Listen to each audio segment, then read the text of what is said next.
Éramos un país de agricultores, pero ahora estos son menos de un 2% de la población de Estados Unidos, y muchos de nosotros no sabemos cómo se producen los alimentos. El futuro de la comida.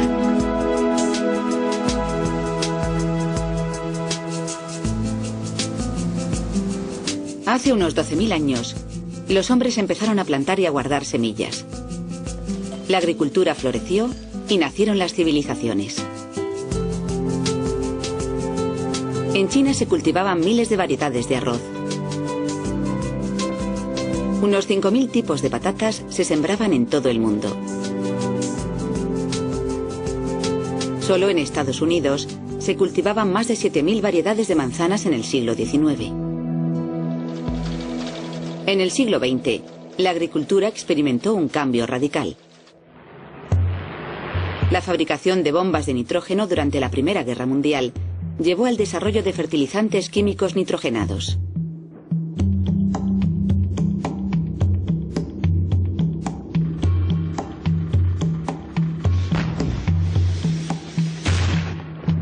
El gas nervioso, desarrollado durante la Segunda Guerra Mundial, se modificó ligeramente para hacer insecticidas.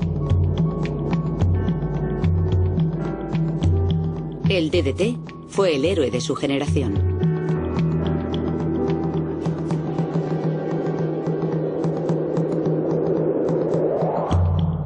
Las nuevas tecnologías prometían mayor rendimiento, más producción de comida, precios más baratos y mayor disponibilidad. A mediados del siglo XX, estas tecnologías, junto con nuevos avances en el cultivo de vegetales, condujeron a la Revolución Verde. Creo que la gente que inicialmente pensó en la Revolución Verde tenía buen corazón. Mucha gente muere de hambre en el mundo, y hace mucho que ocurre en la civilización humana. Su idea fue, si pudiéramos sistematizar la agricultura como hicimos con la industria en el siglo XIX y extenderlo a todo el mundo, llevar un sistema que funcione, resolveríamos los problemas que siempre ha tenido la gente con la agricultura. Las décadas posteriores vieron un notable aumento en la producción. Año tras año, campos enormes se sembraban con una única variedad de cultivo. Estos monocultivos crearon un vacío ecológico que los insectos y la enfermedad podían explotar. Esa uniformidad ha llevado a algunas de las mayores catástrofes agrarias de la humanidad. Hoy, prácticamente, solo se cultivan 4 variedades de patatas. El 97% de las variedades de verduras cultivadas a comienzos del siglo XX se han extinguido. La uniformidad genética conduce a una mayor vulnerabilidad ante los insectos y las enfermedades. Los agricultores se vieron atrapados en un círculo vicioso de insecticidas. Cuanto más rociaban, más tenían que rociar. El aumento del uso de fertilizantes, pesticidas y herbicidas elevó los costes, contaminó el agua y creó riesgos para la salud. Después, en la década de 1970, Monsanto introdujo el Roundup. Dada su eficacia para matar la mayoría de las malas hierbas, se hizo uno de los herbicidas más populares de la historia. A mediados de la década de los 90, con el surgimiento de la ingeniería genética, la Revolución Verde se convirtió en la revolución de los genes. Aprovechando la nueva tecnología, Monsanto modificó genéticamente sus semillas para hacerlas resistentes al Roundup. Normalmente, el Roundup mata todo lo verde. Pero si la planta es resistente a este producto, no muere al ser rociada. Ahora, la empresa que te vende el herbicida te vende también la semilla.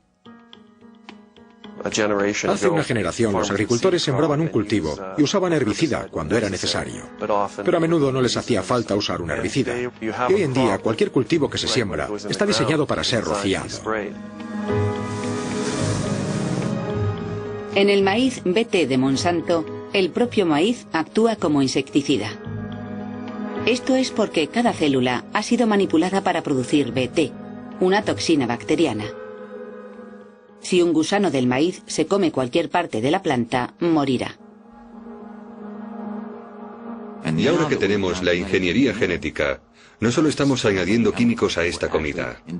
En realidad estamos industrializando la comida a un nivel genético y celular.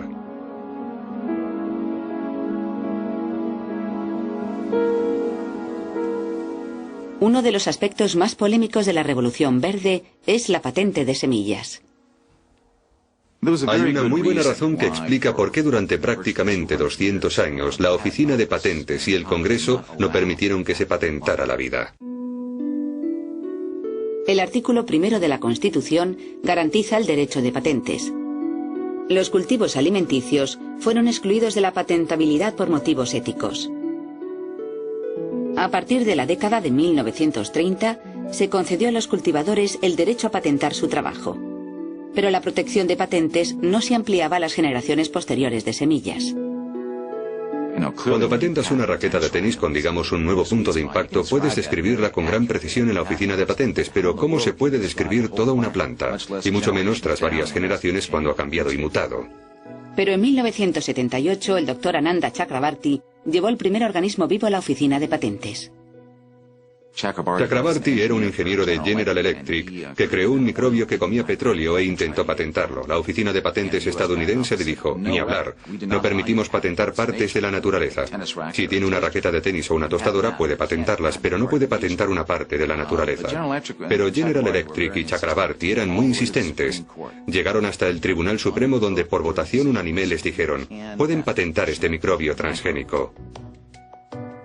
Curiosamente, aquel microbio, que come petróleo, nunca llegó a usarse porque aunque se comía el petróleo de los vertidos, por lo visto, también se comía otras muchas cosas de postre. Se había abierto la compuerta para la ingeniería genética. Durante la administración Reagan dijeron, patentemos los animales. Y luego los genes humanos y las partes del cuerpo humano. Creo que lo que a las compañías les gustaría decir es, estamos patentando el gen, y vaya donde vaya ese gen, el lugar donde acabe es nuestro. Si acaba en una planta, la planta es nuestra. Si acaba en un animal, el animal es nuestro. Podrían incluso decir por todo el mundo, si acaba en un ser humano, ese ser humano nos pertenece. Habría ciertos problemas constitucionales con eso en Estados Unidos, pero claramente querrían su patente para seguir el gen. Ni los estadounidenses ni el Congreso de Estados Unidos han votado nunca la cuestión de patentar la vida. En realidad significa dar a las corporaciones el poder de poseer, de dominar, una especie de la Tierra. Mientras las corporaciones patentaban todo lo que pillaban, también estaban ocupadas en otro ámbito. A partir de 1995 la bolsa experimentó un auge y Monsanto compró empresas de semillas, DuPont compró Pioneer. Básicamente, la industria de pesticidas de los Estados Unidos compró a la industria de las semillas a todos los efectos. Monsanto se gasta más de 6.000 millones de euros en comprar empresas de semillas. En los años 90, las corporaciones empiezan a patentar no solo semillas transgénicas, sino semillas que no han sido modificadas genéticamente. El único requisito es que no hayan sido patentadas aún. Una de las cosas maravillosas que ha hecho nuestro gobierno a lo largo de los años con las semillas es intentar conservarlas para que podamos mantener la biodiversidad. Lo que han hecho las empresas es ir a esos bancos de semillas, encontrar las que no estaban patentadas y patentarlas. Siempre que uno sea el primero en llegar a la oficina, consigue la patente. Se calcula que Monsanto tiene 11.000 patentes. ¿Por qué hacen eso las corporaciones? Porque así pueden coger la semilla que quieran usar para reemplazar todas esas semillas y acaparar el mercado.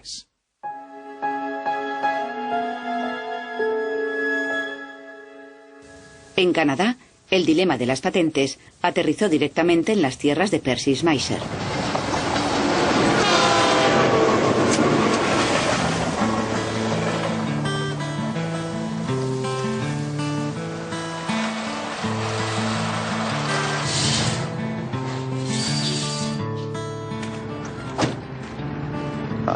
Llevo 53 años en la agricultura y en ese tiempo he cultivado sobre todo trigo, colza, avena y guisantes.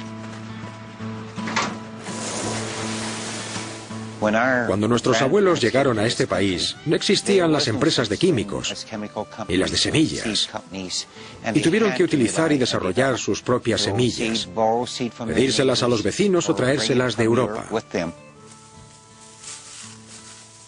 Yo diría que nuestros mejores cereales, nuestra mejor simiente, no la han desarrollado científicos ni investigadores, la han desarrollado los agricultores. En 1997, Percy roció Roundup de Monsanto alrededor de los postes de la luz y en las cunetas, como llevaban años haciendo. Algunas plantas de colza no murieron. Al principio pensé que algunas de aquellas plantas no habían muerto porque llevaba años rociando de Roundup en la misma zona. Y se recomienda no rociar cada año porque las plantas se pueden hacer resistentes. Monsanto se enteró. Se metieron en mis tierras sin que yo lo supiera, sin mi permiso. Se llevaron plantas o semillas y dijeron que algunas eran colza resistente al Roundup de Monsanto. El 6 de agosto de 1998 me demandaron. Monsanto afirmaba que Percy había obtenido su colza transgénica de forma ilegal y sin licencia, y había violado su patente. Históricamente, las patentes han sido para cosas como, por ejemplo, un carburador. El carburador no se levanta una mañana y empieza a multiplicarse por todas partes y a meterse en tu coche para que de repente una mañana tengas el carburador de otro y te demanden por violar una patente.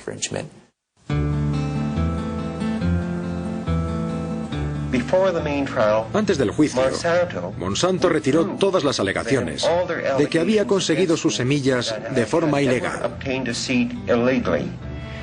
Se limitaron a decir que no importaba cómo hubiera llegado la simiente a mis tierras, pero que había violado su patente. Como mis tierras están en la parte este de la carretera principal, los vientos que soplan son sobre todo del oeste. Luego, sería normal que la colza que se vuela de los camiones aterrizara en estas tierras. De hecho, un labrador me dijo que cuando pasaba por mis tierras transportando colza resistente al Roundup, se le había roto la lona y calculaba que en mis 3 kilómetros y pico de tierra había perdido como para sembrar 800 hectáreas. Creo que uno de los mayores problemas del caso es dónde poner el límite entre la gente y las empresas que producen y desarrollan esta nueva tecnología. Y argumentamos que el límite debía establecerse de modo que los agricultores tuvieran derecho a seguir sembrando. Deberían poder guardar y reutilizar su propia simiente. En 1999 un abogado me aconsejó que no volviera a usar mis semillas, porque ahora sabía que estaban contaminadas por la colza transgénica de Monsanto. Percy destruyó casi 500 kilos de semillas que él y su mujer habían cultivado durante décadas. La demanda y la pérdida de mis semillas fue lo más duro que pudo habernos pasado. Ahora llega Monsanto y quiere quitarnos todo por lo que hemos trabajado todos estos años. Así sin más, ¿sabe? Y llegan y hacen lo que quieren con los agricultores, como si fueran suyos. Es desesperante. ¿Por qué persiguen a tantos pequeños agricultores cuando no van a sacar más que un par de cientos de miles? Si son una multinacional, ¿por qué? En el verano de 2000, mi familia y yo hablábamos de lo mal que nos parecía que Monsanto nunca nos hubiese mandado una carta ni nos hubiera dado las gracias por cooperar con su investigación en nuestro negocio. Nos quedamos de piedra al recibir una carta de un bufete de abogados de Nueva Orleans que representaba a la compañía Monsanto, que nos acusaba de violar su patente. Casi todos los labradores demandados de Estados Unidos con los que he hablado tienen historias parecidas. Vienen y examinan tus cultivos. La gente que no tiene nada que ocultar dice, bueno, verán que no hemos plantado las semillas que dicen. Vuelven como un año más tarde y te acusan de esto cuando ya no puedes volver atrás y coger muestras del cultivo para refutarles. Se calcula que Monsanto ha enviado 9.000 cartas a agricultores. La mayoría deciden pagar para evitar la demanda. Aún así, hay 100 demandas en activo solo en Estados Unidos. Cuando los agricultores pactan con Monsanto, tienen que comprometerse a no discutir nunca su acuerdo. Creemos que Monsanto nos eligió por el tamaño de nuestra finca y que querían ponernos como ejemplo para asustar a otros agricultores y que nunca guardaran sus semillas, para que les diera demasiado miedo guardar sus propias semillas.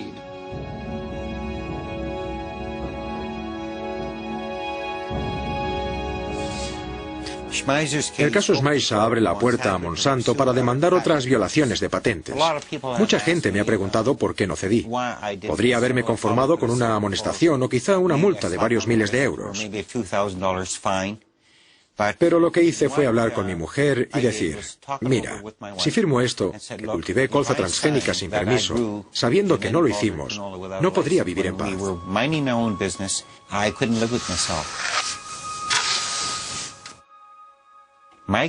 Mis abuelos no dejaron este sistema a principios de siglo para escapar de un sistema feudal. ¿Vamos a volver a eso? Dijimos, no. Lucharemos y defenderemos aquello en lo que creemos. ¿Y qué dictaminó el juez tras 2 semanas y media de juicio? Dijo que no importaba cómo hubiera llegado la colza transgénica a mis tierras, si sembraba o esparcida por el viento, por los pájaros, las abejas, los animales, o caída del camión de un labrador o como fuera. No importaba. El hecho de tener varias plantas violaba la patente de Monsanto. Segundo, dictaminó que todo agricultor que tenga una planta convencional, sea la que sea, ya sea un árbol o una semilla, si se contagia del gen de Monsanto contra tu voluntad y destruye tu propiedad, mi planta se convierte en propiedad de Monsanto. Ahora, párate a pensar lo que significa eso para agricultores, jardineros o todo lo relacionado con formas de vida. Tercero, en cuanto al hecho de que nunca hubiera usado la patente de Monsanto, lo que significa que nunca usé el herbicida Roundup y ningún glifosato, dictaminó que era intrascendente. Dijo que el hecho era que allí había unas plantas. Eso muestra el poder de la ley de patentes sobre los derechos de los agricultores. Si echas un vistazo a un campo de colza mitad transgénica y mitad colza normal, no notarás la diferencia entre las dos. Crecen igual, reaccionan igual. La única forma de averiguarlo es rociar el campo con Roundup. Lo que muere es tu colza y lo que sobrevive le pertenece a Monsanto como resultado de este caso.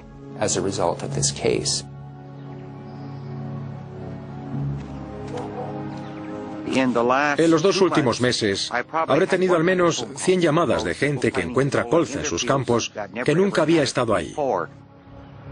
Y se puede decir con seguridad que sería muy difícil encontrar un solo campo al oeste de Canadá que no esté contaminado hasta cierto punto de la colza transgénica de Monsanto.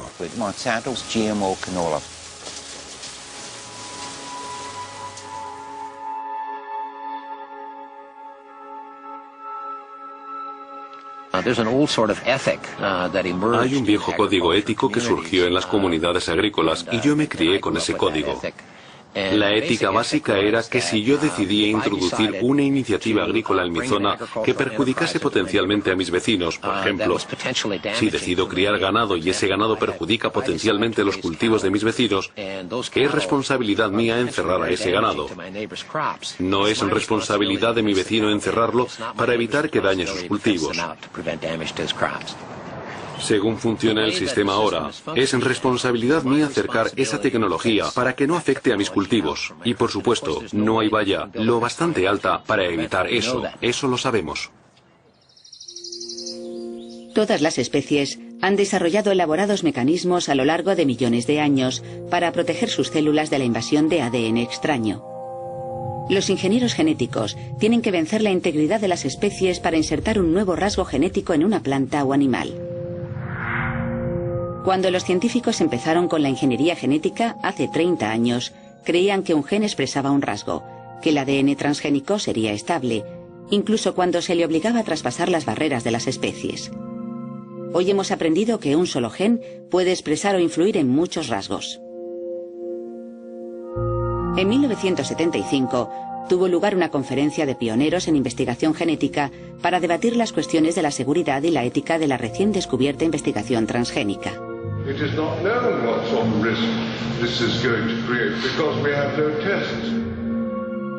Los delegados de la conferencia votaron para que todas las combinaciones de ADN y los organismos manipulados genéticamente quedaran guardados de forma segura en los laboratorios.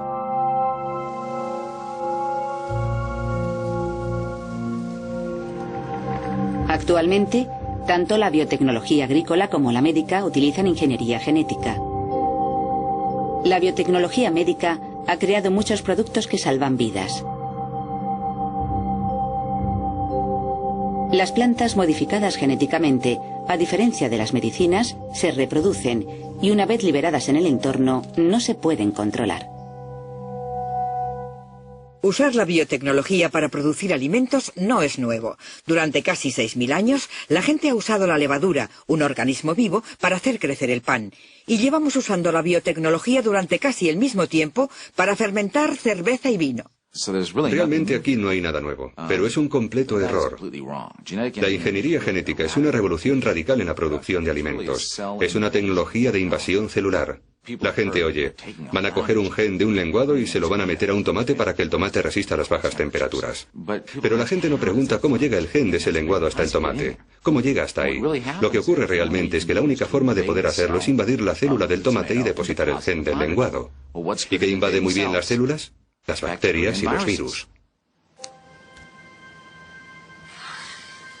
Tras 12 años de investigación, Monsanto encontró una bacteria del suelo que es inmune por naturaleza al herbicida Roundup. Su objetivo era introducir genéticamente ADN de esas bacterias en varias plantas. Pero si esa secuencia de ADN se insertaba sola en una planta de maíz, no tendría efecto. En el siguiente paso interviene la bacteria E. coli. Se abren huecos en el ADN de la bacteria E. coli, y cuando los dos tubos de ensayo se mezclan, parte del ADN de las E. coli se recombina con la bacteria resistente al Roundup.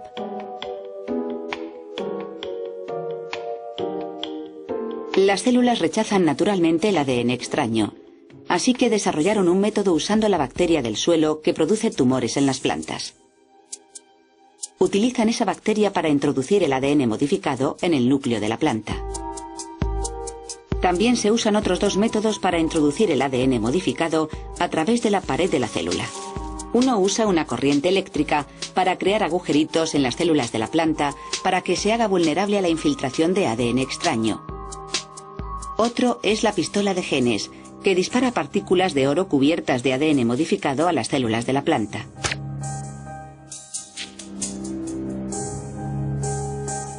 Estos tres métodos necesitan un gen promotor que active las características deseadas. El gen promotor se extrae a menudo del virus del mosaico de la coliflor. Esta capacidad de los virus y bacterias para invadir a los mamíferos de distintas formas es lo que hace que mucha gente desconfíe de la biotecnología. Y hacen una cosa más. A eso le unen un sistema indicador de antibióticos. El indicador de antibióticos es un gen resistente por naturaleza a un antibiótico específico. Esto permite hacer pruebas de la expresión del casete genético. La fuerza más catastrófica en el sistema alimenticio actual es el hecho de que la comunidad médica está aterrorizada ante la resistencia a los antibióticos. Nadie entiende realmente cómo usar genes indicadores de antibióticos en las técnicas de la ingeniería genética. Podría contribuir a resolver el problema. La comunidad biomédica de todo el mundo está absolutamente centrada en este problema ahora mismo. Según avancemos en esta llamada revolución biotécnica y empecemos a producir más y más manipulaciones genéticas, vamos a empezar a ver trozos de ADN interactuando entre sí en formas que son totalmente impredecibles. Creo que este es probablemente el mayor experimento biológico en el que se ha embarcado la humanidad. En el año 2001, muchos norteamericanos supieron por primera vez que los alimentos transgénicos formaban parte de su dieta habitual. Last fall, during lunch with coworkers, Grace Booth enjoyed 3 chicken enchiladas. The food, she recalls, was very good, but then something went very wrong. I felt my chest getting tight, and it was hard to breathe. She didn't know, but she was going into shock. In the emergency room in nearby Oakland, the diagnosis was severe allergic reaction, and from here, Grace Booth's story reached official Washington. At the time, the national corn market was in an uproar. Starlink, a gene-modified corn not approved for human food, had been found in taco shells, and recalls were emptying the shelves of corn products. The fear was possible allergic reactions. Si no hubiera sido por las organizaciones de interés público que fuimos y analizamos ese maíz por nuestra cuenta, haciendo el trabajo del gobierno, este escándalo nunca se habría destapado. Y este potencial riesgo para la salud humana nunca se habría descubierto. Cuando las empresas de biotecnología buscaron la aprobación reglamentaria, lo hicieron basándose en que lo que estaban haciendo era básicamente equivalente. Fue el término que usaron, básicamente equivalente a las técnicas de cultivo clásicas, y por tanto no debería regularse en ningún sentido. Al mismo tiempo, sin embargo, las empresas han insistido en patentar sus productos, y para conseguir una patente, el producto tiene que ser único. Luego, por una parte, decimos que es muy distinto porque queremos patentarlo, y por otra que es básicamente equivalente para que no nos molesten con regulaciones. Lo de básicamente equivalente es obviamente una tontería. A nivel celular, estos alimentos tienen bacterias, virus, nuevas estructuras genéticas que nunca han tenido otros alimentos en toda la historia. Está claro que no son equivalentes. Ya que los transgénicos fueron considerados básicamente equivalentes a la comida normal, entraron en la categoría de los, en general, reconocidos como seguros. Para mí, una de las cosas más incomprensibles de la política estadounidense es que ni siquiera nos piden etiquetar los alimentos modificados genéticamente. En 2002, una madre preocupada de Oregón invirtió 1.500 euros en una iniciativa para etiquetar los alimentos transgénicos. How can we trust the same multinational corporations that told us that PCBs, DDT, and dioxin are safe? They don't even want us to know what it is that we're eating. The FDA ignored their own scientists' warnings about the dangers of genetically engineered foods. This is our children's future we're talking about. Let's join 25 other countries that require labeling. It doesn't cost their farmers or consumers anymore. Vote yes on 27. Let's label genetically engineered foods.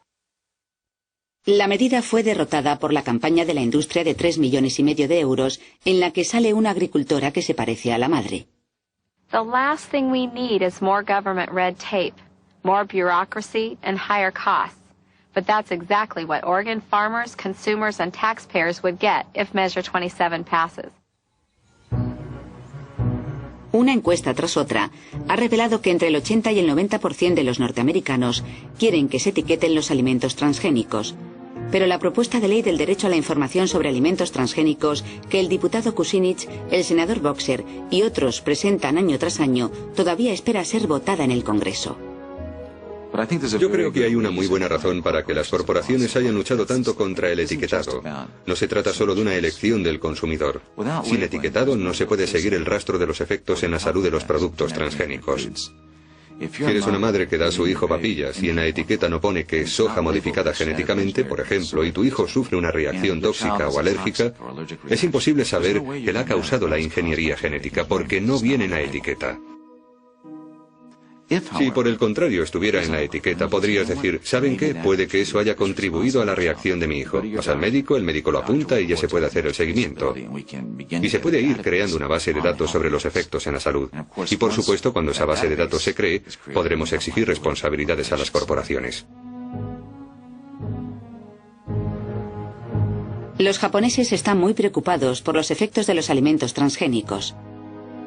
Un representante de comercio afirmó: vigilaremos a los niños norteamericanos durante los próximos 10 años.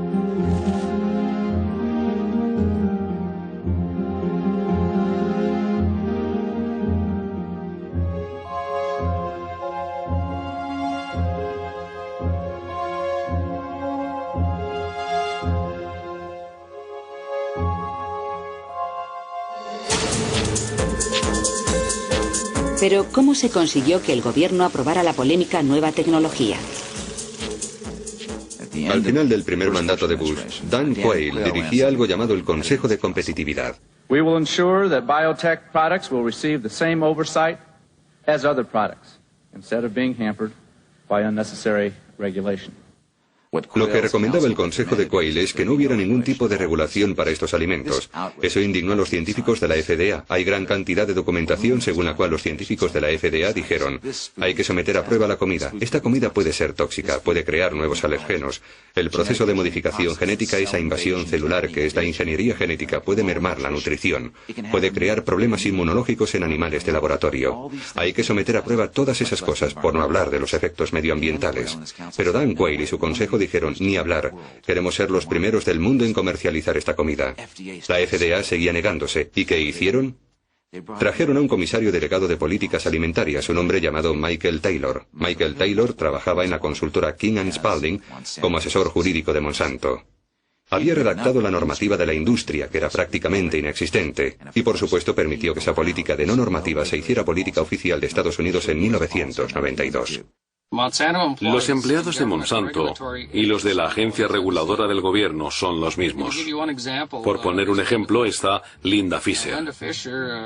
Linda Fisher durante los últimos 7 años ha sido vicepresidenta ejecutiva de la corporación Monsanto. Ahora es subdirectora de la EPA, Agencia de Protección Ambiental de Estados Unidos. También fue subdirectora con George Bush. Antes de eso estaba en Monsanto. Y antes de eso estaba en la EPA. Ha ido y venido 3 veces. La lista es interminable en Washington.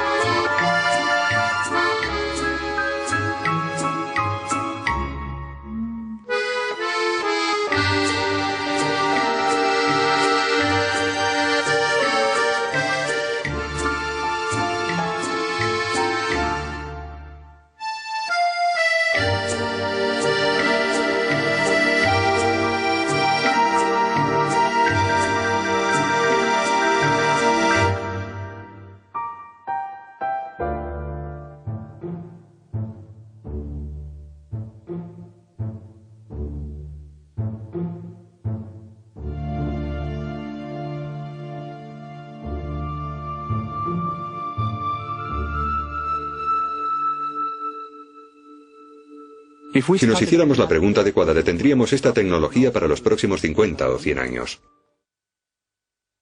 Pero ha ocurrido justo lo contrario. Solo en Estados Unidos, la colza, el maíz, el algodón y la soja transgénicos, que no existían en los años 80, aumentaron en 1,5 millones de hectáreas en 1996. Y pasaron a 40 millones de hectáreas en 2003.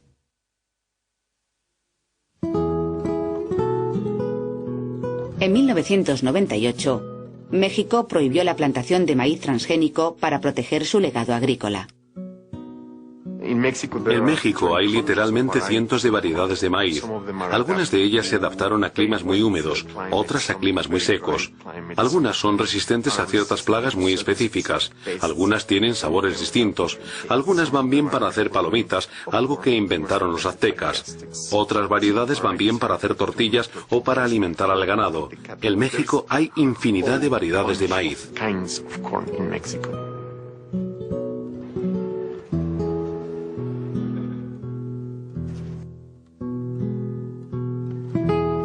Hace unos 7.000 años, la gente que vivía en México empezó a domesticar el maíz. El maíz no solo es la base de su alimentación, también es parte de la cultura.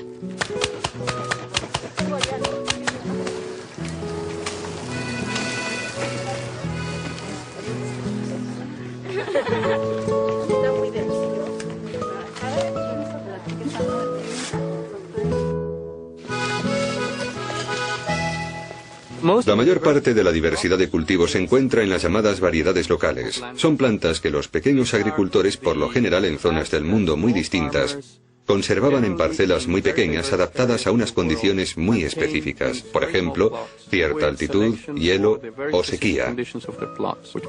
Esta es, en realidad, la base de la diversidad que continuamente estamos explotando para mantener nuestra producción comercial de cultivos para alimentar al mundo.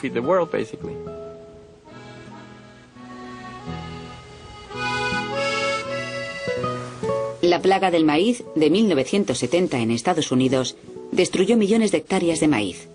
El país tuvo suerte de encontrar una variedad de maíz local, originaria de México, que resistía a la plaga.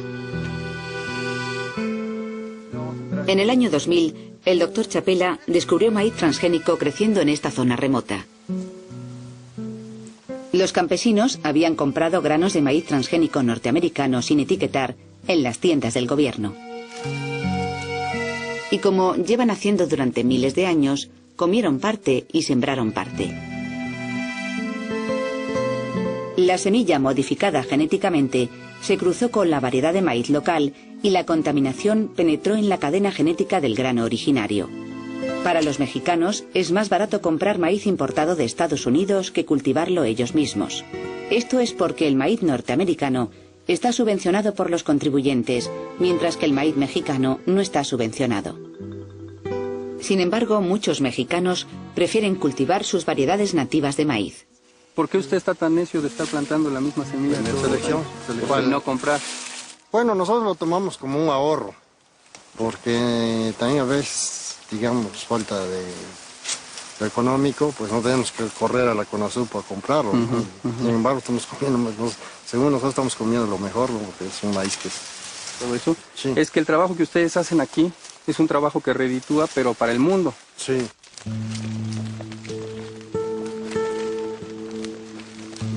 Los campesinos dijeron, si tenemos elementos transgénicos en nuestro maíz, ¿nos va a pasar lo mismo que al compañero de Canadá? ¿Van a venir las multinacionales a exigir que les paguemos por la presencia del gen?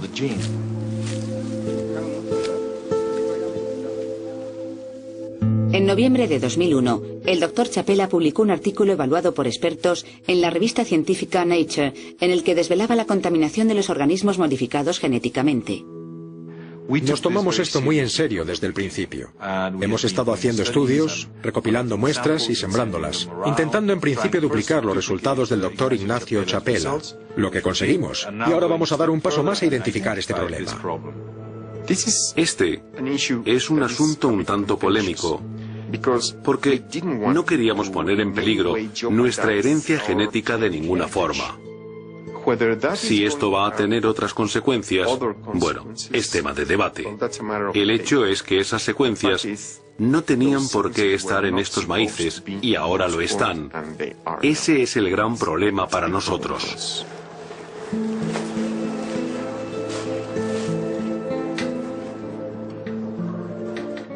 Lo que pasa cuando introduces un genotipo en estas zonas, el del maíz industrial, es que acabas con esa diversidad. Y eso a largo plazo es una gran amenaza para la seguridad de los alimentos, no solo para las personas que viven aquí, sino también para nosotros. Si no tenemos acceso a esos recursos genéticos, nos enfrentaremos a retos que no vamos a ser capaces de resolver.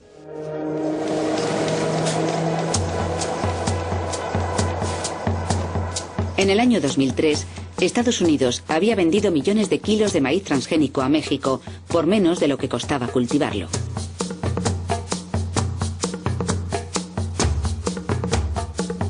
En todo el mundo, aumentaba la oposición a los cultivos transgénicos exportados por Estados Unidos.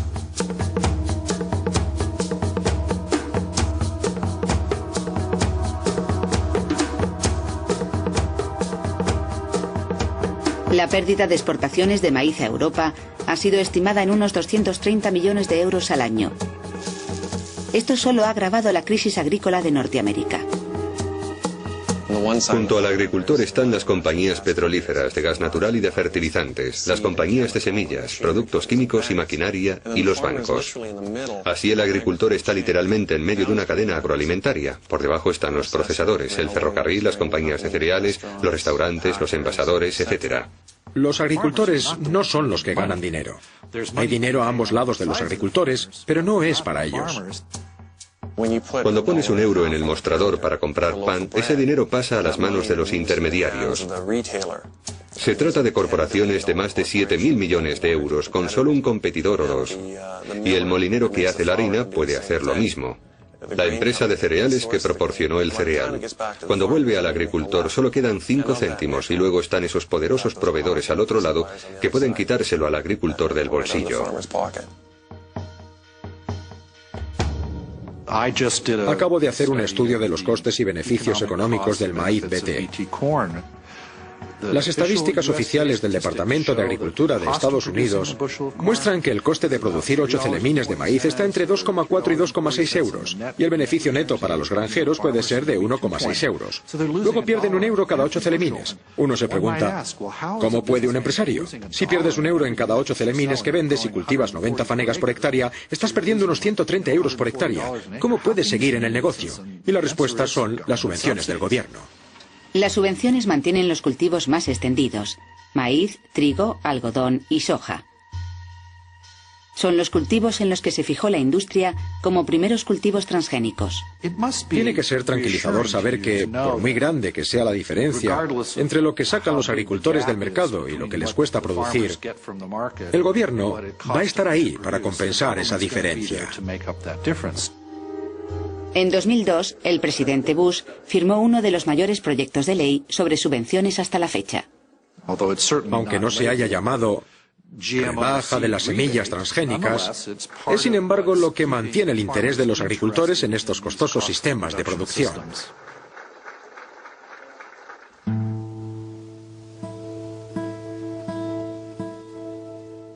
Si hablas con la gente de los círculos agrícolas sobre, ¿cuál es la habilidad más importante en la agricultura? Es el marketing. Es aprovechar al máximo los programas del gobierno. Es negociar bien con tu banquero y toda la gente a quien arriendas tierras y gestionar bien la maquinaria. No es conocer la biología de sus suelos, ni su sistema de producción, ni las técnicas tradicionales en que uno pensaría. Lo que hace falta para ser agricultor en Estados Unidos hoy en día ha cambiado mucho. Y los conocimientos de los campesinos se han alejado de la gestión de este proceso biológico que llamamos producción de alimentos.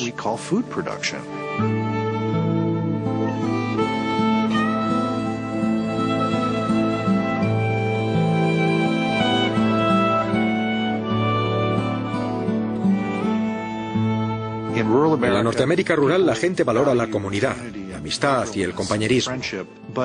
Pero mientras las granjas se hacen más grandes y homogéneas, el control del capital y las decisiones de la gestión se trasladan a San Luis, Minneapolis o Kansas, cada vez hay más mano de obra contratada en las granjas. Se va erosionando la riqueza de la comunidad.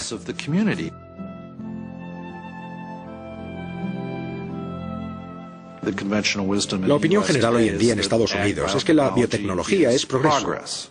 En los centros de estudios agrícolas y desde luego en el Departamento de Agricultura de Estados Unidos hay poca tolerancia para la gente que hace investigaciones que ponen en peligro la opinión general.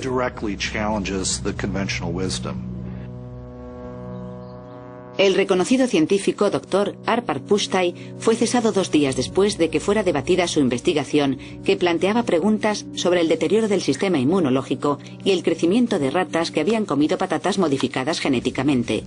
El investigador de la Universidad de Cornell, John Lowsey, descubrió que cuando a las orugas de la mariposa monarca se les daba de comer polen de maíz bete en el laboratorio, el 40% de ellas moría inesperadamente. Su investigación fue denigrada por la industria biotecnológica.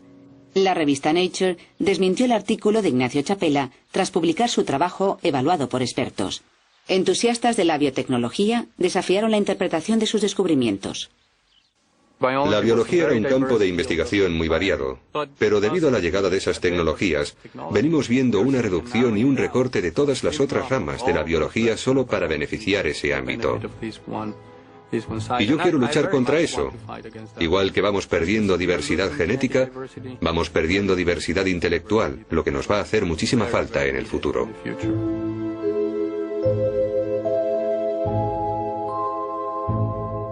Uno de los problemas que tiene la industria biotecnológica es que no ha hecho nada por el consumidor norteamericano. Ahí no hay nada, no hay alimentos transgénicos que hagan algo como ser más nutritivos, sino que no nos aportan nada. ¿Cómo van a vender esa tecnología al pueblo norteamericano? Pues se les ha ocurrido la idea de que tal vez la biotecnología debería venderse como la forma de alimentar a un mundo que se muere de hambre. Ante la expectativa de un aumento en la población mundial en 2.000 millones de personas, la biotecnología podría proporcionar la manera de producir alimentos suficientes. Un problema importante de eso, la razón de que 800 millones de personas pasen hambre a diario, lo cual es un dato trágico, no tiene nada que ver con la cantidad de comida disponible. La mayoría de esa gente que pasa hambre en todo el mundo eran agricultores. Pero debido a los enormes préstamos que el Banco Mundial y el Fondo Monetario Internacional hicieron a esos países no pudieron seguir practicando una agricultura de subsistencia. Tuvieron que sembrar cultivos caros y exportar al primer mundo para pagar esos préstamos. Así echaron a todos esos cientos de millones de agricultores de sus granjas que acabaron en las Bhopal, las Mexico City y las Brasilias del mundo sin dinero. Ya no cultivan sus propios alimentos y compiten por los escasos trabajos disponibles en la nueva industrialización de esos países. Ya no son independientes en el ámbito alimenticio. Amartya Sen, economista ganador del premio Pulitzer, tras una década de trabajo ha señalado una y otra vez que el problema del hambre no es un problema de producción, sino un problema de acceso.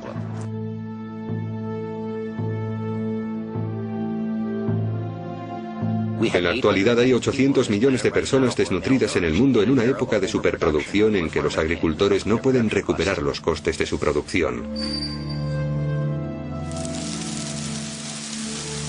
Cuando los países ricos subvencionan sus cultivos, abaratan los mercados de los países en vías de desarrollo.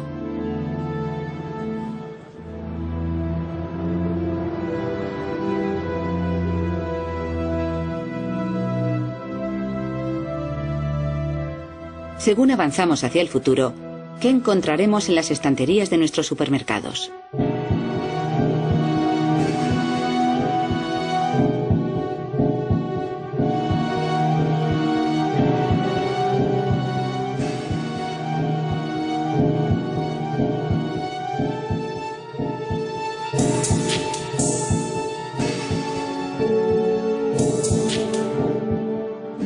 A la industria de la biotecnología, por supuesto, no le interesan solo los cultivos modificados genéticamente. Estamos viendo cómo intentan extender su alcance al resto de la comunidad de seres vivos. Ahora mismo nuestro gobierno busca la aprobación del pescado transgénico, 15 tipos de pescado, así como crustáceos y cualquier otra cosa del mar que comamos. Se calcula que si se soltaran tan solo 60 salmones modificados genéticamente, toda la población de salmones podría extinguirse en 40 generaciones. Ganado transgénico y aves de corral. Y también insectos transgénicos y árboles.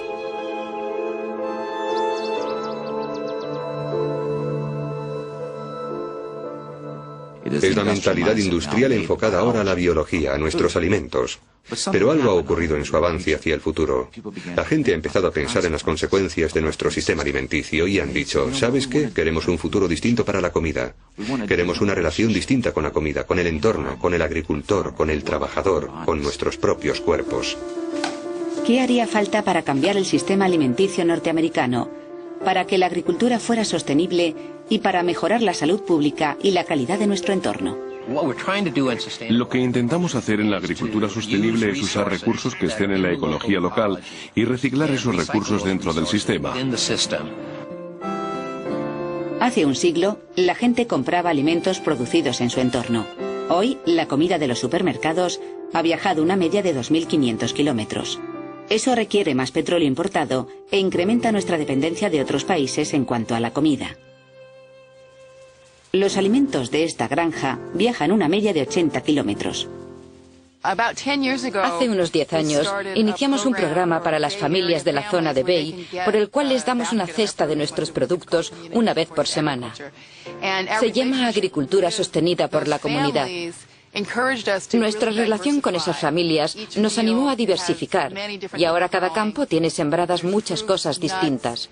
Hay frutas, nueces, cítricos, uvas y también tomates, berenjenas y maíz.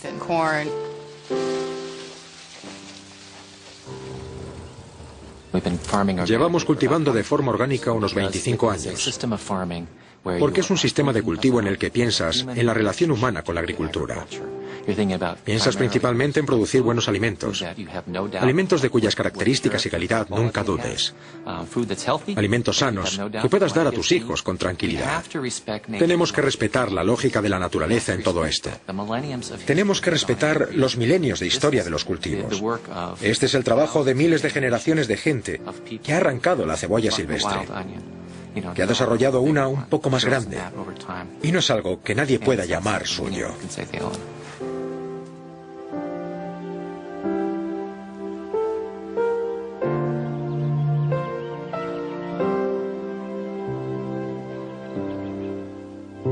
En 1990, el gobierno de Estados Unidos intentó describir los estándares orgánicos.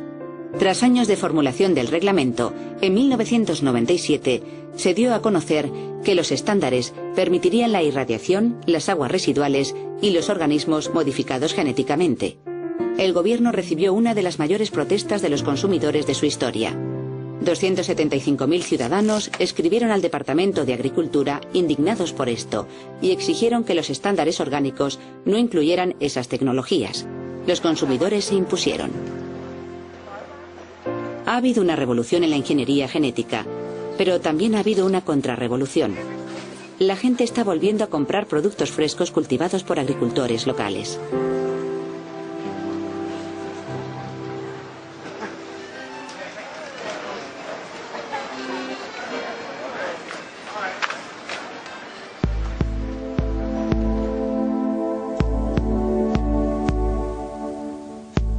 La agricultura orgánica, los mercados agrícolas y la agricultura sostenida por la comunidad son solo 3 de las muchas alternativas al modelo de la comida industrializada.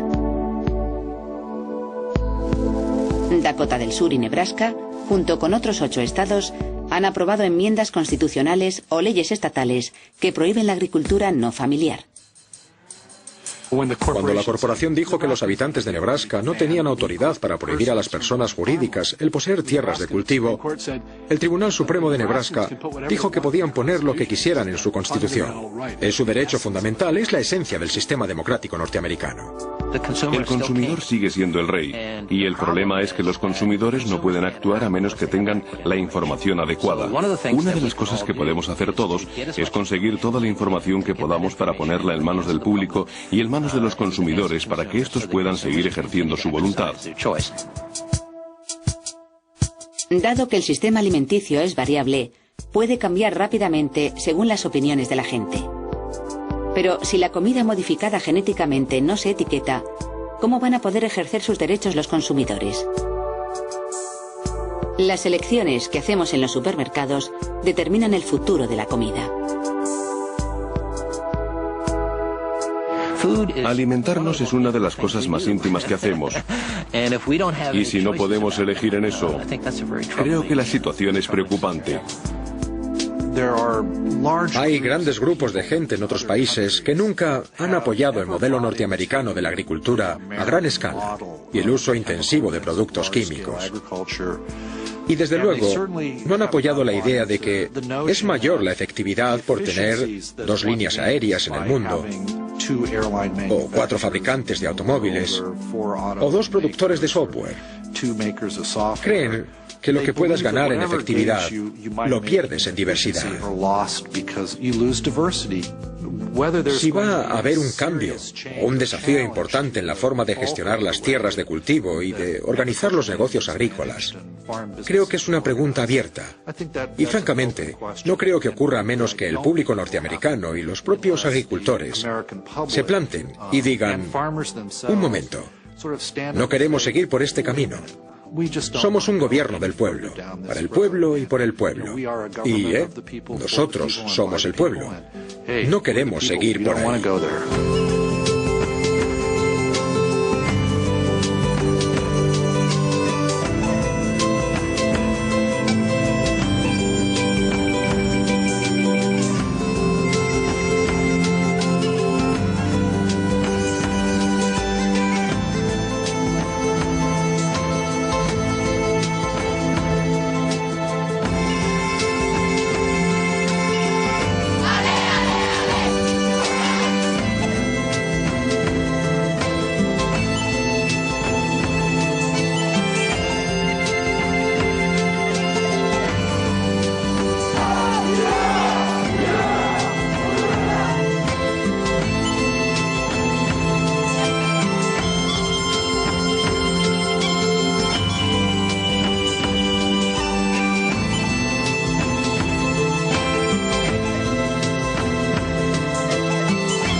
Depende de ustedes.